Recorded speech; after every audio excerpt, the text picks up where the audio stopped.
इस कहानी की शुरुआत एक कोर्ट रूम से होती है जहां पर किम नाम के एक सीरियल किलर की सुनवाई हो रही थी। वैसे तो उसने 7 मर्डर किए थे, पर पुलिस उसके खिलाफ सिर्फ एक मर्डर में ही सबूत जुटा पाई थी, जिस वजह से कोर्ट उसे सिर्फ 15 साल की सजा सुनाती है, जिससे उन सभी के परिवार वाले नाखुश थे जिन्हें इसने मारा था। ये सभी लोग चाहते थे कि किम को फांसी मिलनी चाहिए, पर उसके खिलाफ बाकी मर्डर्स में सबूत ना मिलने के कारण ऐसा नहीं हो पाता। अब यहाँ हम हीजू नाम की एक छोटी बच्ची को देखते हैं जिसके पिता को भी किम ने मार दिया था, क्योंकि वो एक पुलिस डिटेक्टिव थे जो उसके किए गए मर्डर्स की इन्वेस्टिगेशन कर रहे थे। इसलिए एक दिन जब हीजू के पिता घर लौट रहे थे तो किम अचानक से उनके गले पर चाकू मारकर चला गया, जिसका एहसास भी हीजू के पिता को उसके जाने के बाद हुआ। तो तब उसके पिता ऐसे ही जख्मी हालत में अपने घर पहुंचते हैं जहाँ की हीजू सो रही थी, जिसे देखते हुए वो मर जाते हैं। और फिर अगले दिन जब उनसे मिलने यहाँ उनका पार्टनर यांग आता है तो इधर हीजू अपने पिता का बर्थडे सेलिब्रेट कर रही थी, क्योंकि उसे पता नहीं था कि उसके पिता मर चुके हैं, जो देखकर यहाँ यांग पूरी तरह से हैरान हो जाता है। अब यहाँ प्रेजेंट में हीजू अपने पिता को याद करते हुए अपने घर के बाहर दुखी होकर बैठी होती है, क्योंकि अब उसका ख्याल रखने के लिए उसका कोई नहीं है। उसके पिता और उसकी माँ का बहुत पहले ही तलाक हो चुका था और वो अब एक दूसरे आदमी के साथ रहा करती थी, जिस वजह से हीजू अब अकेली पड़ चुकी थी। तो तब यहाँ उसके पास उसके पिता का दोस्त यांग आता है, जो कि उसके पिता के साथ काम करता था और वो उनका बहुत अच्छा दोस्त था। इसलिए वो अब हीजू को अपने साथ ले जाता है और उसका ख्याल रखता है। जिसके बाद हमें 15 साल बाद का टाइम दिखाया जाता है, जहाँ अब किम अपनी पूरी सजा काट कर जेल से छूट चुका था और उसे बाहर तभी यांग मिलता है, जो उसके सर पर खाना मारकर कहता है कि भले ही तुम अभी छूट गए हो, लेकिन अगर उसके खिलाफ उसे कोई भी सबूत मिलेगा तो वो इस बार उसे फांसी दिलाकर ही रहेगा। इस पर किम कहता है कि तुम्हें अभी भी लगता है कि वो सारे खून मैंने किए हैं? तो यांग कहता है हाँ, पिछली बार तुम्हारे खिलाफ कोई सबूत नहीं मिला तो तुम बच गए, लेकिन अब ऐसा किया तो उसे सीधे फांसी ही होगी। इसके बाद हमें हीजू को दिखाया जाता है, जो अब इन 15 सालों में काफी बड़ी हो चुकी थी। वो एक अच्छी और साफ दिल की लड़की थी जो आए दिन लोगों की मदद किया करती थी। वैसे तो उसकी माँ एक दूसरे आदमी के साथ रहा करती थी, लेकिन फिर भी हीजू उन्हें टेरेस पर देखने के लिए अक्सर जाया करती थी। अब यहाँ जब वो टेरेस पर थी तो उसे अपनी माँ के हाथों में प्लास्टर दिखाई देता है, जिसे देखकर उसे पता चलता है कि आज फिर से उसकी माँ को उसके हस्बैंड ने मारा है। इसलिए वो अपनी माँ के हस्बैंड से मिलती है और उसे बहुत डांटती है। उसकी माँ का हस्बैंड एक जुआरी और अय्याज किस्म का आदमी था जो आए दिन उसकी माँ को पीटता रहता था। इसलिए हीजू उसे तुम जल्दी मरोगे कहकर यहाँ से पुलिस स्टेशन आ जाती है, क्योंकि वो अपना खर्च चलाने के लिए पुलिस स्टेशन में पार्ट टाइम हाउसकीपिंग का काम करती थी। अब यहाँ पहुंचकर वो यहाँ सभी को पिंक रिबन देती है, जो कि ब्रेस्ट कैंसर का सिंबल होता है। और यहाँ सभी ऑफिसर भी उसके पिता की बहुत रिस्पेक्ट करते थे, जिस वजह से वो हीजू का भी काफी अच्छे से ध्यान रखते थे। अब यहाँ यांग, जो कि अब चीफ बन चुका था, उसके पास उसका सीनियर ऑफिसर आता है, जिसे कि अब पता चला था कि किम जेल से छूट चुका है। इसलिए वो इस बारे में यांग से बात करता है और उस पर नजर रखने के लिए कहता है, क्योंकि वो एक सीरियल किलर था जो कब किसे मार दे किसी को पता नहीं। तो फिर इधर यांग अपने 2 ऑफिसर्स को किम के ऊपर नजर रखने के लिए भेज देता है, जहाँ अब इन दोनों की बातों से पता चलता है कि किम के ऊपर 7 मर्डर्स के इल्जाम थे, पर एक ही मर्डर में उसके खिलाफ सबूत मिले थे। किम लोगों को मारने से पहले उनके हाथ पैरों को तोड़ देता था, फिर उनके मुंह में प्लास्टिक कवर लपेटकर कुत्ते के पट्टे से गला घोंटकर मार देता था। और पिछली बार भी वो इसलिए पकड़ा गया क्योंकि किसी ने पुलिस को उसके मर्डर करने की लोकेशन की टिप दे दी थी, जिस वजह से वो रंगे हाथों पकड़ा गया था। फिर इधर हम किम को देखते हैं, जो एक प्रोस्टिट्यूट को बुलाता है, जिसके ऊपर वो जानवर की तरह चढ़ जाता है और फिर काम होने के बाद उसे फिर से मर्डर करने की तलब मचने लगती है। तो वो उस प्रोस्टिट्यूट के मुंह में प्लास्टिक कवर लपेटकर उसे मारने वाला था, लेकिन फिर वो अपने आप को कंट्रोल कर लेता है, क्योंकि उसे पता था कि उसके ऊपर पुलिस नजर रख रही है। अगर उसने कोई भी गलती की तो वो पकड़ा जाएगा। इसलिए वो उस प्रोस्टिट्यूट को छोड़ देता है, जिसके बाद प्रोस्टिट्यूट वहां से बचकर अपनी कार में आ जाती है, जहां उसका इंतजार उसका दलाल कर रहा था, जिसे वो डांट कर कहती है कि आज के बाद फिर से उसे ऐसे जानवर के पास मत भेजना। अब यहाँ हम हीजू को भी देखते हैं, जो छुप कर इनका पीछा कर रही थी, जो कि यहाँ इन्हें मारने के लिए आई थी। पर इससे पहले ही यहाँ एक आदमी आता है, जो पहले तो दलाल के मूतते मूतते ही उसके गले में कट लगाकर उसे मार देता है और फिर उस प्रोस्टिट्यूट लड़की को भी जान से मार देता है, जो देखकर हीजू यहाँ से चली जाती है और घर आकर सोचती है कि कौन था वो जिसने उसका काम कर दिया।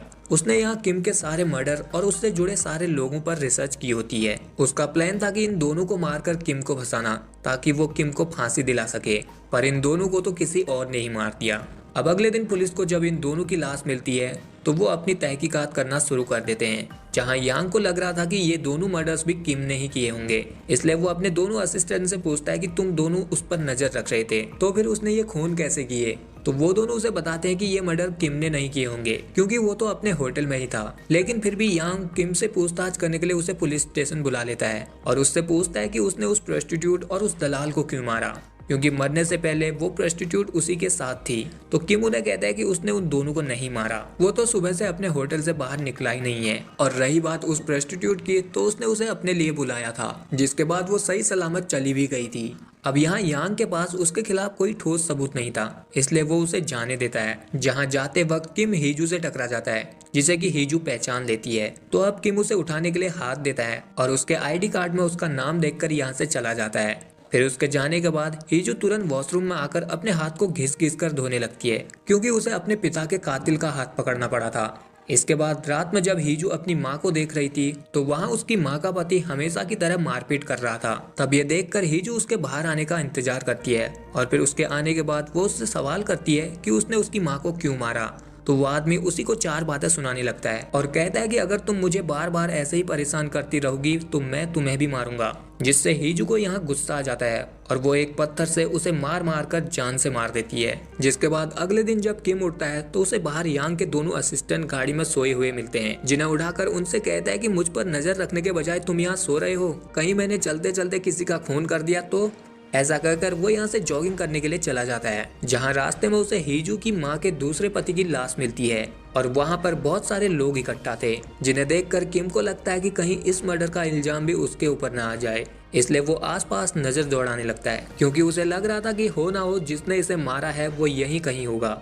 और तभी उसे यहाँ हीजू दिख जाती है, जिसने अपने मुंह को कवर कर रखा था, जिसे देखकर वो उसका पीछा करने लग जाता है। लेकिन हीजू उसे चकमा देकर एक पार्क से होते हुए अपने घर आ जाती है। इसके बाद उधर पुलिस वाले हीजू की मॉम को उसके पति की डेड बॉडी दिखाते हैं। उन्हें अभी भी यही लग रहा था कि ये मर्डर भी किम ने ही किया होगा, क्योंकि जब से वो जेल से छूटा था तब से 10 दिन के अंदर ही 3 मर्डर हो गए थे। अब यहाँ हीजू की मॉम जब इस बॉडी को देखती है तो वो घर आकर खुदकुशी कर लेती है। जहाँ जब हीजू अपनी माँ से मिलने के लिए जाती है तो वहाँ उसकी माँ मरी पड़ी थी, जिसे देखकर हीजू को बहुत बुरा लगता है, क्योंकि कहीं ना कहीं उसकी वजह से उसकी माँ ने आत्महत्या की थी।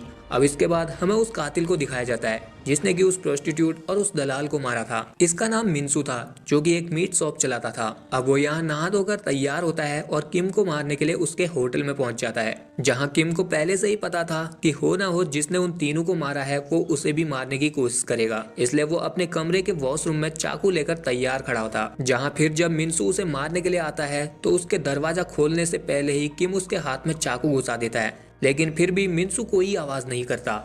और तभी किम को बाहर से यांग की आवाज सुनाई देती है, तो वो खुद ही दरवाजा खोलकर बाहर आ जाता है, जहाँ की अब यांग उसे चेक करने के लिए आया था, क्योंकि वो सुबह से होटल से बाहर ही नहीं आया था। और इस वक्त मिन्सू दरवाजे के पीछे छुपा होता है, जिसे कि किम देख लेता है, पर वो कोई भी रिएक्शन नहीं करता, क्योंकि वो मिन्सू को पहले से जानता था। पर उसे इस तरह चुप देखकर यांग को लगता है कि शायद उसके पीछे कोई है, इसलिए वो गन लेकर पीछे मुड़ता है। तो अब मिन्सू यहाँ से जा चुका था। फिर जब किम खाना खा रहा था तो यांग उसे कहता है कि तुम इतने सारे मर्डर्स करने के बाद चैन से खाना कैसे खा सकते हो।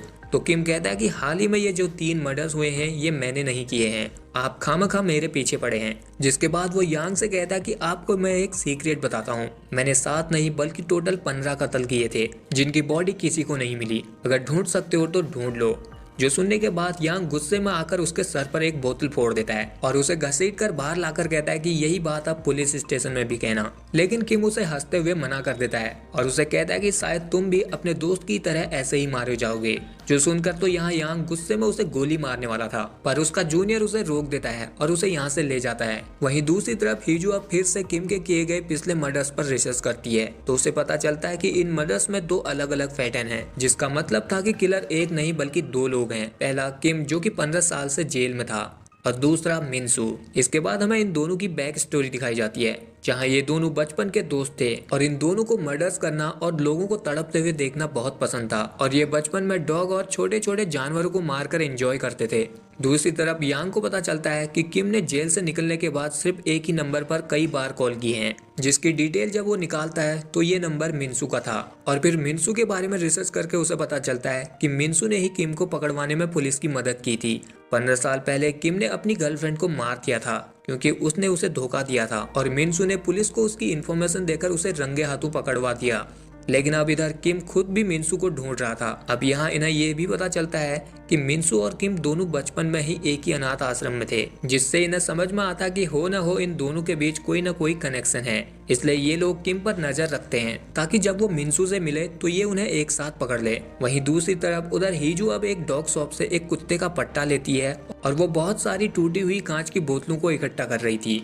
और इधर किम भी मिनसू की मीट शॉप को ढूंढकर उससे मिलता है और उससे पूछता है कि मेरा ही दोस्त होने के बाद तूने मुझे ही पुलिस से पकड़वाया, तेरी वजह से मैंने 15 साल जेल की हवा खाई। वो उसे ऐसा करने का कारण पूछता है तो यहाँ पता चलता है कि मिनसू की गर्लफ्रेंड किम ने जबरदस्ती अपनी बंदी बना ली थी और फिर उसे जान से मार दिया था, जिसका बदला लेने के लिए मिनसू ने उसे पुलिस से पकड़वा लिया। अब ये सारी बातें जानने के बाद किम मिनसू को धमकाकर कहता है कि आज के बाद तुम हर रोज मौत के लिए तरसोगे। ऐसा कहकर वो यहाँ से चला जाता है। जिसके बाद रात में जब मिनसू अपने घर पहुँचता है तो वहाँ उसके घर में बहुत सारी टूटी हुई कांच की बोतलें थी, जिनमें पाँव लगने से उसका पाँव भी कट जाता है। और तब वो अपने सामने हीजू को देखता है, जिसने इस पूरे कमरे में कांच की टूटी हुई बोतलों के साथ पानी भी फेंक रखा था। अब इससे पहले कि मिनसू कुछ समझ पाता, हीजू उन बोतलों के ऊपर एक इलेक्ट्रिक वायर फेंक देती है, जिससे करंट लगने से मिनसू वहीं पर तड़प तड़प कर मर जाता है। फिर उधर हम किम को देखते हैं, जो मजे से अपने बिस्तर में सोने जा रहा था तो उसे वहाँ मिनसू की लाश मिलती है, जिसे कि हीजू ने उसी तरह प्लास्टिक से लपेटकर और कुत्ते के बेल्ट से बांध रखा था जैसे कि किम पहले मर्डर्स किया करता था। हीजू का प्लान था कि मिनसू के मर्डर के जुर्म में किम को फंसाना। अब यहाँ किम जब मिनसू को देखता है तो वो समझ जाता है कि उसे कोई फंसाना चाहता है और तभी पीछे से हीजू एक चाकू से उसके पीठ पर हमला कर देती है और फिर किम से कहती है कि मैंने तुम्हारे रीढ़ की हड्डी पर चाकू मारा है, अगर हिलने की कोशिश की तो तुम यहीं पर मर जाओगे। तब किम उससे पूछता है कि तुम कौन हो और ऐसा क्यों कर रही हो। तो हीजू उसे कहती है कि बचपन से मेरा एक ही सपना है, तुम्हें तुम्हारे किए की सजा दिलाना। तब किम उसे कहता है कि अगर तुम मुझे मारना चाहती हो तो मार दो, नहीं तो अगर मैं बच गया तो मैं तुम्हें ढूंढ कर मारूंगा। लेकिन हीजू उसे कहती है कि ये मौत तुम्हारे लिए बहुत आसान हो जाएगी, तुम फिर से जेल जाओगे और अपनी फांसी का इंतजार करोगे और वहाँ तुम्हें हर दिन अपनी मौत नजदीक आती हुई दिखाई देगी। जिसके बाद किम यहाँ पर बेहोश हो जाता है और फिर हीजू यहाँ उसे छोड़कर चली जाती है। फिर थोड़ी देर बाद जब किम को होश आता है तो उसे पुलिस के आने की आवाज सुनाई देती है, तो वो जल्दी से यहाँ से भागकर एक दूसरे कमरे में चला जाता है। फिर जब यहाँ पुलिस आती है तो उन्हें यहाँ मिनसू की लाश मिलती है और तभी यांग को यहाँ बेड पर खून का दाग दिखाई देता है, जिसे देखकर उसे लगता है कि मिनसू ने शायद अपनी जान बचाने के लिए किम को घायल किया होगा, इसलिए किम इसी होटल में छुपा हो सकता है। तो अब ये सभी होटल के सभी कमरों को चेक करने लगते हैं, जहाँ इन्हें एक कमरे में एक लड़की और उसका बॉयफ्रेंड खून से लथपथ जख्मी हालत में मिलते हैं, जिन्हें यह जल्दी से एम्बुलेंस में भेज देते हैं। लेकिन तभी यांग देखता है कि बेड के नीचे से तो अभी भी खून आ रहा है, तो वो जब बेड के नीचे देखता है तो वहाँ उस लड़की का असली बॉयफ्रेंड था, जिसे कि किम ने मारकर वहाँ पर रख दिया था और खुद बॉयफ्रेंड बनकर एम्बुलेंस में चला गया था। जहाँ जब ऑफिसर उस लड़की से पूछ रहा था कि तुम्हारी ऐसी हालत किसने की, तो उसी वक्त किम पीछे से उठकर उस ऑफिसर और उस लड़की को मार देता है, जिसके बाद वो यहाँ से भाग जाता है। फिर अगले दिन पुलिस डिपार्टमेंट में सभी लोगों को उनका सीनियर ऑफिसर डांटता है, क्योंकि किम उनके इतने पास होने के बावजूद उन्हें बेवकूफ बनाकर भाग निकला। इसलिए वो उन्हें जल्द से जल्द उसे पकड़ने के लिए कहता है, क्योंकि अगर वो शहर में ऐसे ही घूमता रहा तो मर्डर्स होते रहेंगे। वहीं दूसरी तरफ हीजू भी अब अपने वायलेंट कंपटीशन के लिए लंदन जाने की तैयारी कर रही थी, क्योंकि उसे लग रहा था कि अब पुलिस किम को पकड़ ही लेगी तो उसका काम तो हो गया। लेकिन वहाँ किम अब मिनसू के घर में होता है, जहाँ वो उन टूटी बोतलों को देखकर समझ जाता है कि उस लड़की ने पूरा प्लान करके उसे फंसाया है, इसलिए उसने मिनसू को प्लास्टिक से लपेटा था जैसे कि वो पहले लोगों को मारता था। तो अब वो यहाँ पुलिस से छुपकर एक न्यूज मीडिया कंपनी में कॉल करके बताता है कि हाल ही में जितने भी मर्डर्स हुए हैं उसमें उसका कोई हाथ नहीं है, उसे फंसाया जा रहा है। जिसके बाद अगले दिन हीजू जब एयरपोर्ट पर थी तो उसे न्यूज से पता चलता है कि किम अभी तक पुलिस से पकड़ा नहीं गया है, जो जानकर अब हीजू वापस अपने घर आ जाती है। और यहाँ अब सीनियर ऑफिसर यांग और उसकी पूरी टीम को डांटता है, क्योंकि उन्हें मिनसू की बॉडी में किम के कोई भी फिंगरप्रिंट या निशान नहीं मिले थे और किम के खिलाफ उनके पास कोई ठोस सबूत भी नहीं था कि पिछले सारे मर्डर्स भी उसी ने किए थे। दूसरी तरफ उधर किम भी हीजू का पता लगाने के लिए अपने सारे पिछले मर्डर्स को याद करता है। उसे लगता है कि वो लड़की वही हो सकती है जिन लोगों को उसने पिछले 15 सालों में मारा था,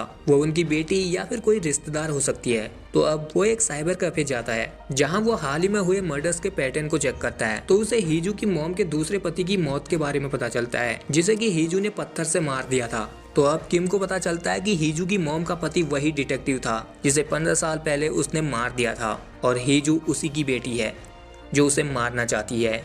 अब यहाँ इस साइबर कैफे का इंचार्ज जब किम को देखता है तो उसे पता चलता है कि ये तो वही आदमी है जिसे कि पुलिस ढूंढ रही है, इसलिए वो तुरंत पुलिस को कॉल करके यहाँ पर बुला लेता है। तब यहाँ यांग अपनी पूरी टीम के साथ आता है और सभी को कोऑपरेट करने के लिए कहता है ताकि वो किम को ढूंढ सके। लेकिन तभी किम यहाँ से भागने की कोशिश करता है और वो एक पुलिस ऑफिसर को जख्मी करके यांग की ही गाड़ी को लेकर यहाँ से भाग जाता है, जो देखकर यांग किम को पकड़ने के लिए पूरे पुलिस डिपार्टमेंट को इन्फॉर्म कर देता है कि किम उसकी गाड़ी लेकर भाग चुका है, तो सभी लोग उसकी गाड़ी जहां दिखे उसे वहीं पर पकड़ ले। लेकिन यहाँ किम किसी की नजर में नहीं आता। ये लोग सीसीटीवी से भी उसे ढूंढने की कोशिश करते हैं पर वो कहीं पर भी नहीं दिखाई देता, क्योंकि किम यांग की कार लेकर सीधे पुलिस स्टेशन आ गया था जहां पर हीजू भी थी। उसे पता चल गया था कि किम यहाँ पर आ गया है, लेकिन फिर भी वो कुछ नहीं करती और अपने घर चली जाती है। फिर इधर किम पुलिस स्टेशन में जाकर खुद को पुलिस ऑफिसर बताता है और दूसरे ऑफिसर से पूछता है कि 15 साल पहले जिस डिटेक्टिव की मौत हुई थी उसकी फैमिली में कौन कौन थे। तो वो ऑफिसर बताता है कि उनकी सिर्फ एक ही बेटी थी जो कि यहीं पर काम करती है, उसका नाम हीजू है। जो सुनकर किम को याद आता है कि ये वही लड़की है जिससे कि वो पिछली बार टकराया था, इसलिए वो अब ऑफिसर से उसका एड्रेस पूछता है, जिससे यहाँ ऑफिसर को उस पर शक होने लगता है, क्योंकि यहाँ जितने भी ऑफिसर थे वो सभी हीजू के घर का पता जानते थे। तो तब किम पहले तो उस ऑफिसर को मारने की सोचता है, लेकिन फिर वो उसे कहता है कि वो यहाँ दूसरे पुलिस स्टेशन से ट्रांसफर होकर आया है। तो तब वो ऑफिसर उसे हीजू के घर का पता दे देता है। वहीं दूसरी तरफ हीजू फिर से पेट शॉप से एक कुत्ते का पट्टा लेती है और अपने घर चली जाती है, जहाँ वो एक स्कार्फ पहनकर किम के आने का इंतजार करने लगती है। उसे पता था कि किम अब उसके पास जरूर आएगा। और उधर पुलिस को भी पता चलता है कि किम पुलिस स्टेशन आया था और उसने यहाँ से हीजू के घर का एड्रेस पता किया था, इसलिए अब यांग अपनी पूरी टीम के साथ हीजू के घर की तरफ जाने लगता है। और वहाँ किम भी अब हीजू के घर के बाहर पहुंच चुका था, जहाँ पर अब हीजू चुपके से उस पर चाकू से हमला कर देती है। तो तभी किम भी उसके हाथों में चाकू घुसा देता है और उसे कहता है कि मौका मिलने पर तुमने मुझे उसी दिन मार देना चाहिए था, लेकिन अब तुम मेरे हाथों मरोगी। तब हीजू उसे कहती है कि तुमने मेरे पिता को मारा है तो तुम्हें इसकी सजा तो मिलेगी ही। ऐसा कहकर वो यहाँ से पार्क की तरफ भागने लगती है और यांग को भी कॉल करके अपनी लोकेशन बता देती है। और यहाँ किम अभी भी उसका पीछा कर रहा था। फिर जब वो उस पार्क में पहुंचता है तो वहाँ हीजू झूले में खड़े होकर झूल रही थी। तो तब किम उससे पूछता है कि क्या तुमने अपनी ही माँ के दूसरे पति को मारा है। तब हीजू कहते कि हम दोनों एक ही जैसे हैं, तुमने भी लोगों को मारा है और मैंने भी, जिसकी वजह तुम हो, और तुम्हारी वजह से मुझे भी कातिल बनना पड़ा, पर अब हम दोनों को सजा मिलने का टाइम आ गया है। जो सारी बातें सुनकर किम को कुछ समझ नहीं आता और वो हीजू को नीचे उतरने के लिए कहता है, लेकिन तभी हीजू अपने गले से उस स्कार्फ को उसकी तरफ फेंकती है और उसे कहती है कि इसे अंकल यांग को दे देना। और तब हमें पता चलता है कि हीजू ने उस कुत्ते के पट्टे को अपने ही गले पर लगाया है, जिसकी चेन को उसने झूले से बांध रखी थी, जिसे वो अब उस पट्टे से कनेक्ट करके झूलते हुए अपनी जान दे देती है। और तभी इसी वक्त यहाँ पर यांग भी पहुंच जाता है और अब उसके सामने कातिल भी था और सबूत भी। हीजू ने अपने आप को मारकर ही किम को फंसा दिया था, जो देखकर किम तो कुछ बोल ही नहीं पाता, जिसके बाद कोर्ट भी उसे फांसी की सजा दे देती है। फिर आखिर में मिस्टर यांग जब हीजू के घर जाता है तो वहाँ उसे पता चलता है कि हीजू ने किम को फांसी दिलाने के लिए 15 सालों तक रिसर्च की थी। उसका पहले से ही प्लान था कि किम के साथियों को मारकर उसे फंसाना, पर इसमें वो फेल हो गई तो उसने अपने आप को मारकर किम को फंसा दिया, क्योंकि हीजू उससे बदला लेने के चक्कर में खुद भी कातिल बन गई थी। और यहीं पर यह कहानी एंड हो जाती है। सो गाइस, आई होप कि आपको ये वीडियो पसंद आया होगा। अगर आया तो इस वीडियो को लाइक शेयर के साथ चैनल को कर लीजिए सब्सक्राइब।